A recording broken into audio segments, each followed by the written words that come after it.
வணக்கம் வணக்கம் அனைவருக்கும் வணக்கம். இப்போ நம்ம அன்பு தலைவர் ரஜினிகாந்த் அவர்களை பற்றி தொடர்ந்து ஆதரவளித்ததன் மூலம் ரஜினி ரசிகர்களுக்கும் தலைவருக்கும் தொடர்ந்து அவதூறுகளை பேசி வந்ததுக்கு நம்ம சூழ்நிலையில் அனைத்து அரசியல் கட்சி தலைவர்களை கண்டனம் தெரிவித்தாங்க. இந்த சூழ்நிலையில் தலைவர் ரொம்ப ஒரு தொலைநோக்கு பார்வையில் இவ்வளோ பெரிய தலைவர்கள் நமக்கெல்லாம் ஒரு ஆதரவு தெரிவிச்சிருக்காங்க. கண்டிப்பாக அதுக்கு ஒரு நன்றி தெரிவிக்கணும்னு அன்பு தலைவர் அழகாக சொல்லிட்டு காலம் காத்திருந்து பதில் சொல்லுன்னு முடிச்சிட்டார்.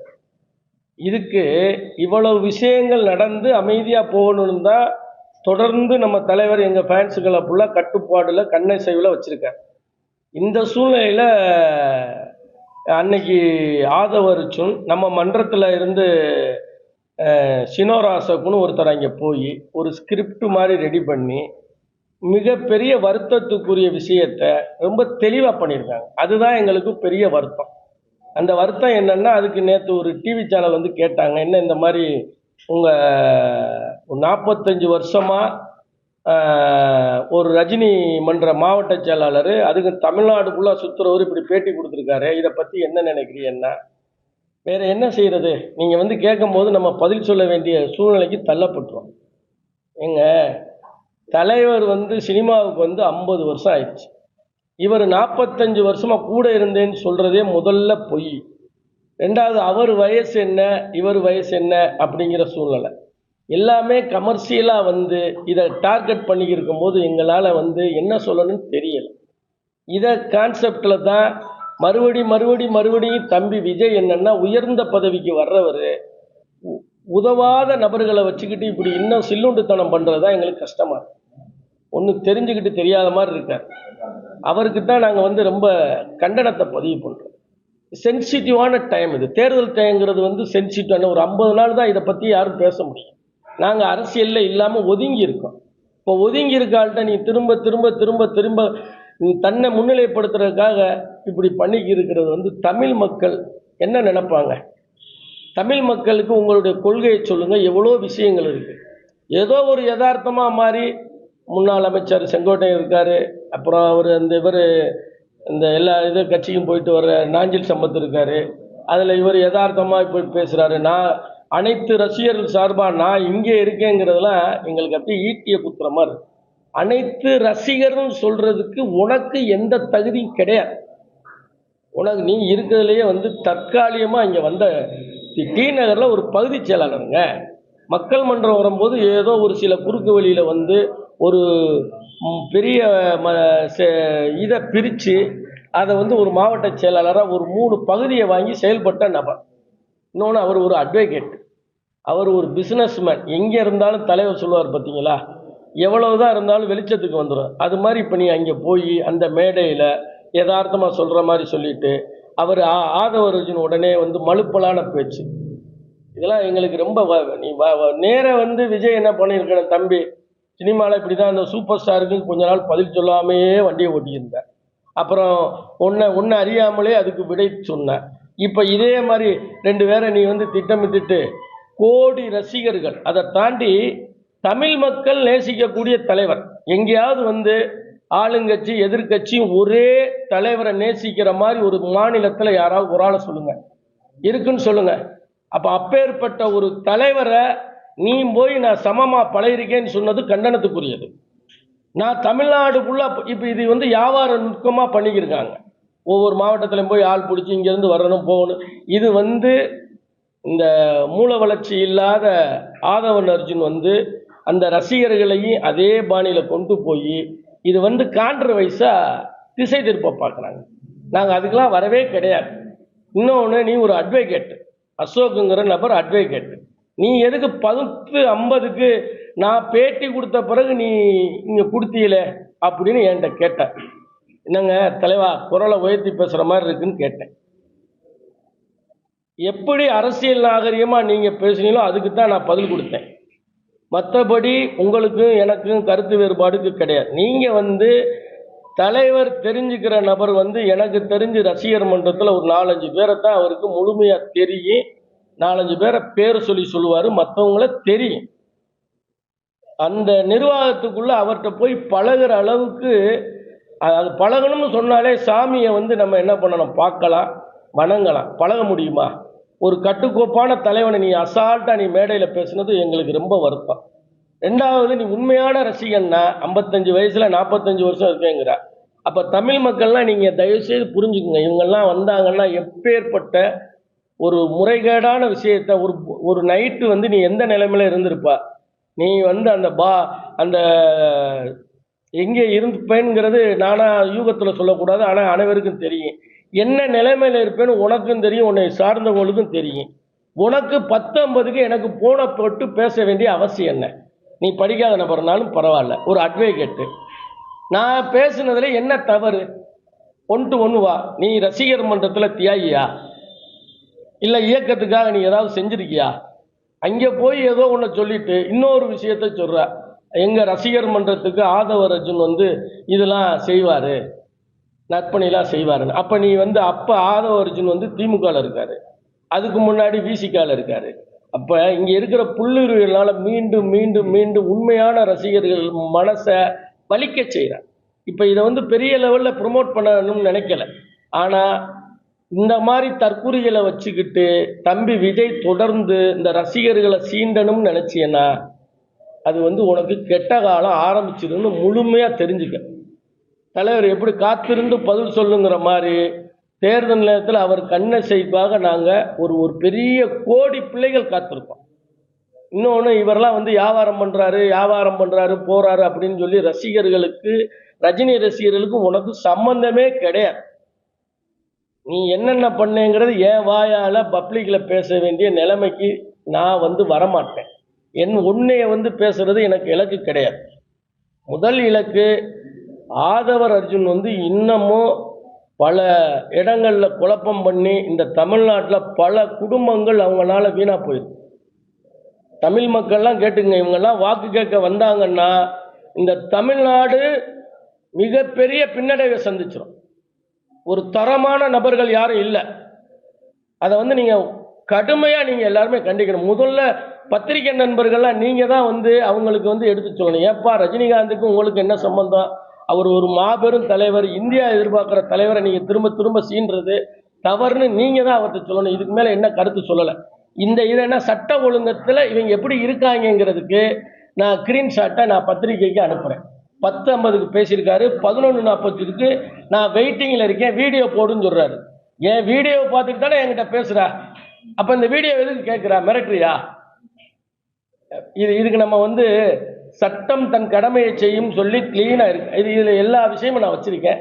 ஸ்க்ரீன்ஷாட்டை நான் உங்களுக்கு தனிப்பட்ட முறையில் காமிக்கிறேன். 10:50க்கு பேசுகிறார், 3 மிஸ்டு கால் பார்த்துக்குங்க. 10:50க்கு என்னை கூப்பிட வேண்டிய அவசியம் என்ன? உனக்கு எனக்கு என்ன இருக்குது? பேச போகும்போது ஏன் பேட்டி, நாங்கள் தான் அதெல்லாம் முடிச்சிட்டோமே, அதுக்கப்புறம் நீ ஏன் பதில் சொல்கிறேன்னு கேட்குறேன். பதில் அப்போ இவங்களுடைய வன்மத்தை பாருங்கள், இவங்களுடைய நோக்கத்தை பாருங்கள். கலகம் மூட்டணும், சண்டை பண்ணணும், இதனால் வந்து குளிர்காயணுங்கிறது. ஆதவ அர்ஜுன் வந்து மிகப்பெரிய இந்த தமிழ்நாட்டுக்கு கேங்கு விளையக்கூடிய தீய சக்திங்க. அவன் தான் முதலமைச்சரையும் தரக்குறவா பேசுகிற, தரந்தாழ்ந்து பேசுகிற, பாரத பிரதமரையும் பேசுகிற.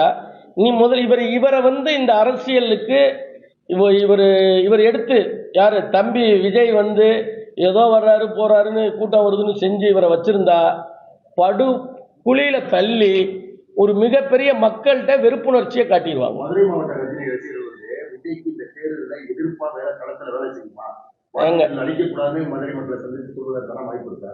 நீங்களே சொல்லுங்க. இது வந்து நீங்க கேட்குற கேள்விக்கு வந்து எங்க தலைமையில வந்து தலைமை இது வரைக்கும் நாங்கள் பல்வேறு தேர்தல்களில் வந்து 96ல் ஒரு கட்சிக்கு வேலை பார்த்தோம். அதுக்கப்புறம் 98 2000 ஒரு எம்பி தேர்தல் வந்துச்சு. அதில் ஒரு இதுக்காக நம்ம இது பண்ணோம். இப்போ வந்து எங்கள் தலைமையில் தான் எங்கள் தலைமை என்ன உத்தரவு போடுறாங்களோ அதுபடி தான் நாங்கள் நடக்க முடியும். நாங்கள் இண்டிவிஜுவலாக வந்து தனிப்பட்ட முறையில் சொல்ல முடியாது. தலைமை உத்தரவு போட்டுச்சுன்னு வச்சுக்கோங்க, போட்டு இப்படி அப்படின்னு சொன்னால் எங்கள் குடும்பத்தில் வந்து ஒரு 10 பேர் இருக்காங்கன்னு வச்சுக்கோங்க, அதில் 8 ஒரு ஓட்டை வந்து நாங்கள் மாற்றி போடுவோம். தலைமை யாருக்கு சொல்கிறாங்களோ அதுக்கு தகுந்த மாதிரி நாங்கள் வேலை பார்ப்போம்.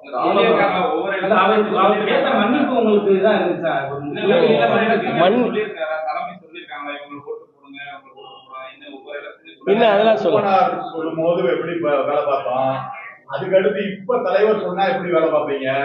இல்லாட்டி விஜய்க்கு எதிர்ப்பா எப்படி உங்க ஓட்டு மாறும்?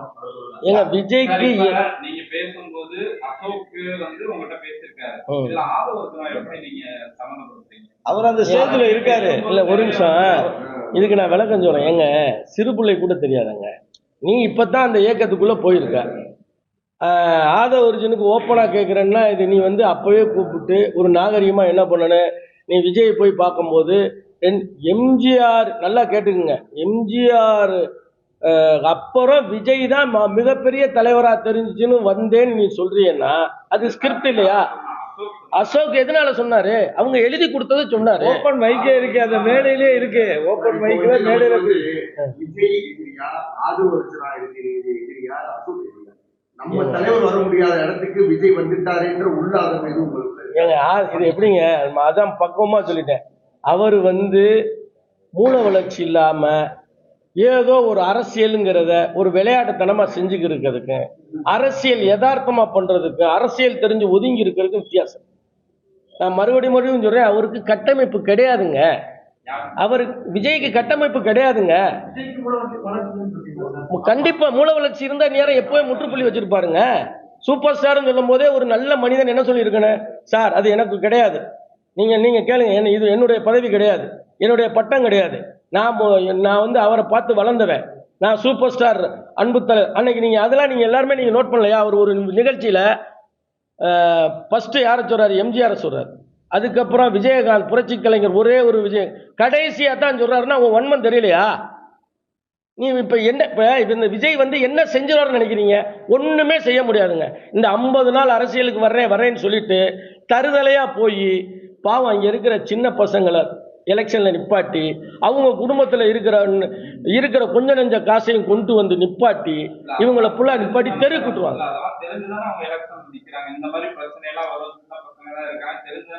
ஆமாங்க, தவறு இல்லையா? அதை யாரு எடுத்து காட்டுறது? பத்திரிகை தானே எடுத்து காட்டுனேன். நீங்க எங்களை தானே சொல்றீங்க. மன்னிப்பு எப்படி கேட்டாரு? நீங்க சொல்றது வந்து சென்னை அசோக் தான் எங்களுக்கு வந்து ஏதோ ஃபோன் பண்ணா சொல்றீங்க. ஆமா, அப்ப நீங்க வந்து நாங்க என்ன கேக்குறோம்னா விஜய்க்கு எதிரா செயல்படுறீங்களா இல்ல சென்னை அசோக் எதிரா செயல்படுறீங்களா? சார் விஜய்க்கு எதிரா தான் செயல்படுறோம். விஜய் அவரை இந்த மாதிரி ஆட்களை எதுக்கு பக்கத்துல வச்சிருக்கானே? விஜய் தானே அந்த லீடரு. ஒரு கட்சிக்கு வந்து அவர் தானே தலைவர். ஏப்பா உங்க என்ன சப்ஜெக்டோ அதை பேசுங்கன்னு சொல்லணும்ல. சரி, அதை தாண்டி ஒரு உயர்ந்த பதவியில் இருந்தவர் முன்னாள் அமைச்சர் இருக்காருல்ல, அவர் கண்டிக்கணும்ல. அவரையெல்லாம் தாண்டி இவர் என்ன சொல்றாரு? நீ ரஜினிகாந்த் பழக்கம்னா என்ன பழக்கம் உங்களுக்கு? நீ எந்த அமைப்புல இருந்திருக்கா? உனக்கு இந்த ரசிகர் மன்றத்துக்கு என்ன சம்பந்தம்? நான் தமிழ்நாடு ஃபுல்லா போனேன்னு சொன்னா இது வந்து ஒரு போக்கஸ். நாளைக்கு அப்படியே நீங்க வாங்க நான் கூட்டிட்டு போறேன், நீ இவ்வளவு தூரம் சொல்றீங்க, அந்த வாயை திறந்து விஜய் சொல்ல மாட்டாரா? எப்ப அவர் வயசு என்ன, எங்க வயசு என்ன? நீங்க தலைவர் சப்ஜெக்ட் விடுங்கன்னு அவர் பேட்டி கொடுக்கணும்ல, கண்டிக்கணும்ல. மன்னிப்பு எங்க சார்? மன்னிப்புங்கிற போர்வையில எப்படி ஒரு தரந்தாழ்ந்து பேசியிருக்காருன்னு தானே சொல்றோம். நீங்க மன்னிப்பு கேட்டாச்சுன்னா நாங்க விட்டுட்டோம். நீ இப்ப எதுக்கு 11 மணிக்கு என்கிட்ட பேச வேண்டிய அவசியம் என்ன? அது நான் தலைமையில போய், ஏன்னா இதெல்லாம் தலைமை விரும்பாது, இது வளர்த்துக்கிட்டு போறதே பிடிக்காது. கம்ப்ளைண்ட் பண்ணனா ஏதோ சட்ட ரீதியில நடவடிக்கைக்கு நான் இனிமே தலைமையில பேசணும். என்ன சார் பேசினாரு? அதாவது நாங்க பேட்டி கொடுத்த பிறகுதான் இதை நீ பேட்டி கொடுத்துருக்கியா, உன் வீடியோ இருந்தா எனக்கு அனுப்பு. நீ அவர் சொன்ன இது, நான் இறைவனை நம்புறவன், மீனாட்சி பட்டணத்துல இருந்து சொல்றேன், நீ விஜய் பேசு, எம்ஜிஆரை பேசு, வேற யாரும் பேசல. என்னைய பத்தி நீ பேசக்கூடாதுல்ல. உன்னைய பத்தி தான் பேசியிருக்கேன் நான். பதில் என்ன, உன்னைய பத்தி தான் பேசியிருக்கேன், அரசியல் ரீதியா கருத்தை பதிவு பண்ணியிருக்கேன். அப்ப வீடியோ அனுப்பு. நீ அப்பனா நீ வீடியோ அனுப்புறான்னு சொல்லியிருந்தா நானும் என்னடான்னு கேட்டிருப்பேன். அவரும் ஒரு மிரட்டல் தோரணையில் பேசினாரு. நான் பதில் என்ன சொன்னேன், சட்ட ரீதியில என்ன ரீதியில பண்ணணும்னா. அப்ப இதெல்லாம் வந்து மக்களுக்கு எவ்வளவு பிரச்சனை இருக்குங்க. நீங்க நாட்டுல எவ்வளவோ பிரச்சனை எப்படி இருக்குங்க. ஆமா, எப்படிங்க உரிமைனா பழக இல்லாத சொல்லக்கூடாதுங்க. நீ என்ன விட ஏங்க எங்களை விட அவன் ஜூனியர் சார், சீனியர் கிடையாது சார். அப்புறம் எப்படி அவரு சொல்றத 1000 பேர் 1000 விதமா கருத்து சொல்றாங்க, பதிவு போடுறாங்க. ரஜினி பேசுனதுக்கே கூட நிறைய பேர் ரஜினி ரசிகர்கள் என்ன பண்றாங்க, உங்க ஏஜ்ல இருக்கவங்களே தலைவரே நீங்க வந்து சீமான் உங்களை எவ்வளவு தரந்தாலும் பேசினாரு, திமுக அரசு உங்களை எவ்வளவு மட்டமா பேசினாங்க, அப்பெல்லாம் நீங்க அது அரசியல் இல்ல ஒரே இதுக்கு நான் தெளிவா சொல்றேன். ஏங்க, இந்த தெருவில் போகும்போது 4 நாய் குலைக்குது, அந்த தெருவில் ஏன் தாண்டி வந்துட்டா இந்த தெருவில் நீ குலைக்கிற நாயை தானே பேச முடியும். அந்த டயத்தில் நாங்கள் என்ன பேட்டி கொடுக்கல, பேசத்தானே செஞ்சோம். யாரு பேசல சார்? சீமானுக்கு நாங்க எதிர்ப்பு குரல் கொடுத்துருக்கோம். திமுகவுக்கு இங்க அடிச்ச போஸ்டர் கட்டவா சார்? இருங்க சார், 96ல ரெட்டலைன் போடும் போது நான் அடிச்ச போஸ்டர் காட்டுறேன். திமுகவை எதிர்த்து நான் போஸ்ட் ஆமா. என்ன அதுக்கு நான் கவுண்டர் கொடுத்தோம்ல சார். இந்த மாதிரி காலகட்டம்னா இது வந்து நீங்க எல்லாருமே ரஜினி விஜய்ன்னு சொல்லும் போது நம்ம வர்றோம். இப்ப நீங்க ரஜினி சீமான் சொன்னா நாங்க பதில் சொல்லுவோம், இல்ல ரஜினிகாந்த் அதிமுகன்னு சொன்னா பதில் சொல்லுவோம். நீங்க தானே இப்ப வந்து ரஜினிகாந்த் விஜயான்னு கேக்குறீங்க, அப்ப அவரை தானே நாங்க பேச முடியும் சார். இவங்க சார் நீங்க என்ன வெளிய ஓட்டமா பாக்குறீங்க, உள்ளுக்குள்ள என்ன பண்றாங்கன்னா, ஒரு நிமிஷம், ஒரு படத்துக்குள்ள போகும்போது இவனுங்களே பாதி பேர் உள்ள வந்துடுறாங்க. நல்லா கேட்டுங்க இந்த பசங்க. நாங்க ஒரு படம், இப்ப நாங்க யாருமே விஜய் படம்லாம் போய் பார்க்க மாட்டோம். இவனுங்க திட்டமிட்டு என்ன பண்றாங்க, ஒரு படத்துல வந்துட்டு போய் ஆட்டோமேட்டிக்கா அந்த படம் நல்லா இல்லைங்கிற இதை ரெகுலரா பண்ணிக்கிட்டு இருக்கானுங்க. இந்த வேலையை அவர் தலைவர் பண்றாரு, எங்க தலைவர் பண்ணல. நாங்க பக்குவமா தான் எடுத்து சொல்றோம். இன்னொன்னு மோசமான கமெண்ட்ஸ் என்ன பண்றாங்கன்னா, எனக்கு உடம்பு சரியில்லை அதனால அரசியலுக்கு வரலன்னு சொன்னாரு. ஆனா அதுக்கப்புறம் வந்து 4 படம் நடிச்சாரு, அப்ப உடம்பு நல்லா இல்லைங்க. இதுக்கு நான் விளக்கம் சொல்றேன். ஒரு அரசியல் சூழ்நிலை வரும்போது அவர் வரணும்னு நினைச்சாரு. அந்த காலகட்டத்தில் ஒரு கட்டமைப்பை வச்சிருந்தாரு. இங்க இருக்கிற சூழ்நிலைகள், அன்னைக்கு இருக்கிற கொரோனால இவரால ஒன்றும் ஃபேஸ் பண்ண முடியாதுன்னு சொல்லும் போது அந்த அமைப்பையே கலைச்சிட்டாருல. இப்ப ஏங்க அவர் தெளிவா, நீங்க உங்க விருப்பப்படி நீ எந்தெந்த கட்சியில போய் சேரணுமோ சேர்ந்துக்க, ஆனா என்னைய பயன்படுத்தான்னு சொல்றாரு. இப்ப அவர் வந்து நீ ஏன் கட்சிக்கு, இப்ப நாங்க சினோராசக்க ஏன் கட்சிக்கு போனேன்னு சொன்னா தான் நீங்க எங்களை கேள்வி கேட்கணும். நீ தாராளமா போ, அதுல மாற்று கிடையாது. நீ அங்க போய் இந்த திரைமறை வேலையா அரசியல் உள்நோக்கத்தோட பேசாது.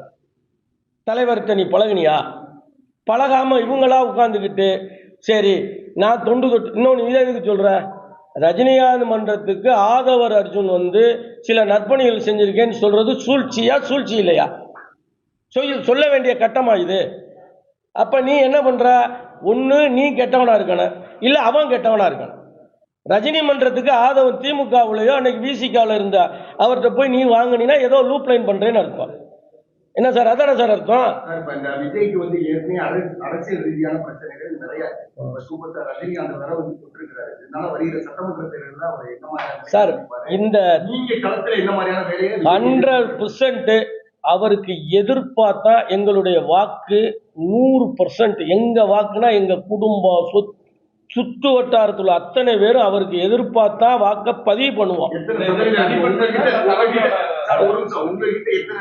ஒரே ஒரு நிமிஷம், அதுக்கு நான் விளக்கம் சொல்றேன். திமுகவுக்குன்னு ஒரு ஸ்டாண்டர்ட் ஓட்டு இருக்கு, அதிமுகவுக்குன்னு ஒரு ஓட்டு இருக்கு. இப்ப அடுத்த கேட்டகரியில தனியா சீமானுக்குன்னு ஓட்டு இருக்கு. இதையெல்லாம் கம்பேர் பண்ணும்போது அந்த சூழ்நிலை வந்து எங்க தலைவருக்கு தெரியும்.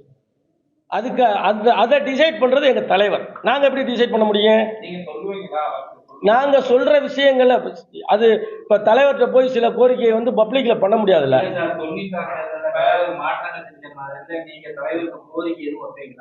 சார் 100 மடங்கு அவர் எல்லாத்தையும் சார் அணுவா விசாரிச்சுட்டு வர்றாரு. அவர் நீங்க நம்ம வேணா நினைக்கலாம் சார், அவர் நினைக்கிற அரசியல் இங்க பண்ண முடியாதுதான். திரும்ப அவர் ஏன் வரல, நான் வந்தா ஏதாவது மாற்றம் பண்ணணுங்கிறேன். நீ அதைத்தான் நான் இப்போ தைரியமா அவர் சொல்றாரு. இங்க இருந்து அங்கே போறாங்க, அங்க இருந்து இங்க போறாங்க. சிஸ்டத்தை எங்க சிஸ்டம் ஃபர்ஸ்ட் எப்படி தெரியுமா?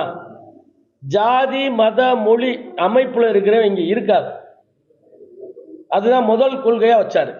2வது எப்ப தேர்தல் பண்றியோ எப்ப அரசியலுக்கு போ அப்பதான் கொடி கட்டணும்னு சொன்னாரு. இதெல்லாம் இங்க நடைமுறைக்கு வரல, திசை திருப்புறாங்க. இதுக்குள்ளேயே வண்டி போனா எப்படி ஒரு அடுத்த கட்டத்துக்கு போக முடியும்? உதாரணத்துக்கு ஒன்று சொல்றேன். இன்னைக்கு இருக்கிறதுல எவ்வளவோ தேர்தலில் எவ்வளவோ தொலைநோக்கம் போயிருக்கு. எங்கேயாவது பாருங்க, இப்போ 1 லட்சம் ரூபாய்க்கு ஒரு இந்த இடத்துல ஒரு கவுன்சிலர் வைக்கிறான்னு வச்சுக்கோங்க. அந்த இடத்துல ஒரு 5 லட்சம் ரூபாய்க்கு ஒரு ஏதாவது ஒரு அவங்க ஃபண்டுல இருந்து வச்சிருந்தாங்கன்னா அவங்க பேர் தான் முழுசா இருக்கு. அது இவ்வளவு பேர் இருக்காங்க. யாராவது ஒரு கட்சி இந்த சட்டத்தை திருத்துங்க, மக்கள் பணத்தை இது இந்த மாதிரி திட்டத்தில் அவர் இருக்கிறதுனால அதுல வந்து ஒதுங்கியாச்சு. நான் அரசியலுக்கு தான் வரலேன்ட்டாரு சார். எங்க கோரிக்கை வந்து இது இன்னமும் வந்து இந்த சூப்பர் ஸ்டார் பட்டம் காதில் வாங்கிட்டு காதில் வாங்காத மாதிரி இருக்கிற மாதிரி இந்த தட்டி விட்டு வேடிக்கை பார்த்துட்டு யாரையாவது ஒரு ஆள் இந்த பழைய மாவட்ட செயலாளர் சேர்ந்துட்டாரு, அவரே வந்து எம்ஜிஆரை விட விஜய் தான் பெரிய ஆளு நீங்கள் ஸ்கிரிப்ட் எழுதி கொடுத்து எங்களை நீங்கள் தொடர்ந்து சீன்றது வந்து வருத்தக்கூடிய விஷயம், கண்டிக்கக்கூடிய விஷயம். ரெண்டாவது இதை வந்து அவர் இன்னமும் நேரடியாக பண்ணலைன்னா பாதிப்பு அவருக்கு தான், எங்களுக்கு ஒன்றும் கிடையாது. நாங்கள் போய் அரசியல் ஆரம்பிங்க அவருக்கு சப்போர்ட் பண்ணுங்களாம் சொல்ல மாட்டோம். ஆனால் அவர் கரெக்டான ஆளை சொல்லுவார், அன்னைக்கு எங்கள் பதிவை பண்ணுவோம். இந்த மாதிரி நீ வந்து ஒரு அட்வொகேட்டாக இருந்துட்டு தலைவரை வச்சு மிஸ்யூஸ் பண்ணாது. இல்லைன்னா சட்டப்பூர்வமாக தலைமையில் சொல்லிட்டு உன் மேலே இதுக்கு காரணமான யார் தூண்டுதல் இருக்காங்களோ அவங்க மேலே சட்ட ரீதியாக புகார் கொடுத்து நடவடிக்கை வைப்போம். எங்களுடைய எதிர்ப்புன்றது எங்கள் தலைவர்கிட்ட நாங்கள் வந்து இது சம்மந்தமாக வந்து இவர் சினோரா அசோக் பேசுனதை வந்து ஆல்ரெடி அந்த மேடையில் வந்து 3 பேர் இருக்காங்க. இந்த தேர்தலில் எங்கள் தலைமை என்ன சொல்லுதோ அதுக்கு பின்புலத்தில் நாங்கள் இருந்து செயல்படுவோம். தலைமை வந்து நான் சொன்ன மாதிரி அந்த மூப்பனார் சொன்ன டயத்துல அவங்களுக்கு செயல்பட்டீங்க. ஆமா, அடுத்தடுத்துலாம் செயல்பட்டீங்க. இந்த வட்டம் தலைவர் வராட்டி அதுக்கு அடுத்த இடைப்பட்ட காலம்லாம் இருக்குல்ல. ஆமா, அதுல எப்படி இருந்துச்சு? உங்களுடைய ஓட்டுகள் எல்லாம் எப்படி இருக்கும்? எங்க ஓட்டு வந்து நீங்க சொன்ன போனா எங்க குடும்பத்துல ஒரு 10 ஓட்டு இருக்குன்னு வச்சுங்க, அதுல 8 ஓட்டு நாங்க சொன்னா போடுவாங்க. இப்ப வந்து 4 முனை போட்டி ஆயிடுச்சு. அது 4 முனை போட்டினா நீங்களே பாத்துங்க. இப்ப தென் மாவட்டங்களில் ஏற்கனவே ஆல்ரெடி போன தேர்தலில் ஒரு 40 தொகுதி வந்து 100, 200, 300, 1000, 1500 ஓட்டில் வந்து ஜெயிச்சிருக்காங்க. நீங்கள் அது எல்லாத்துக்குமே தெரியும். திமுக அதிமுக இவங்களுக்குள்ள உள்ளதை வந்து இது பண்ணுவாங்க. அப்பயே வந்து ஒரு சில கட்சி இதுக்குள்ளே கிராஸ் ஆனதுனால தான் இவங்களுடைய தோல்வின்னு சொல்லி பரவலாக சொன்னாங்க. அதனால் எங்கள் ஓட்டு வந்து இந்த ட்ரிப் வந்து இந்த தேர்தலில் விலை மதிக்க முடியாத ஓட்டாக இருக்கும். எங்கள் தலைவர் யாருக்கு சொல்கிறாங்களோ அவங்களுக்கு நாங்கள் போடுவோம். இங்க ரசிகர்கள் ஓட்டுன்றது சொல்லலாம் முடியாது. எங்க தலைவர் உள்ள வந்திருந்தாருன்னு வச்சுக்கோங்க, நீங்க டாப் மோஸ்ட் 40% ஓட்டு இருக்கு எங்களுக்கு. தலைவர் வந்து இப்ப நேரடியா ஒரு அறிக்கை கொடுத்து ஏதோ ஒரு இதுல வந்தாருன்னு வச்சுக்கோங்க, எங்க தலைவருக்கு 40% சுயரா இருக்கு. ஏன்னு கேட்டீங்கன்னா 64,000 பூத்து 64,000 பூத்துல வந்து நாங்க மேக்சிமம் எங்க தலைவர் 2017 கட்சி ஆரம்பிக்கும் போது வந்து நாங்க வந்து ஒரு 50,000 பூத்தை வந்து ஃபுல் பண்ணிட்டோம். இருக்கவே இருக்காதெல்லாம் கிடையாது, போட மாட்டாங்க. எங்கள் ஓட்டு எங்க குடும்பம் ஓட்டு. நாங்க வந்து பிரச்சாரம் பண்ணி இவங்களுடைய செயல்பாடுகளை வந்து வெளியே கொண்டு வர கட்டாயத்துக்கு ஆக்கிறதுனால ஓட்டு இருக்காது. Okay, thank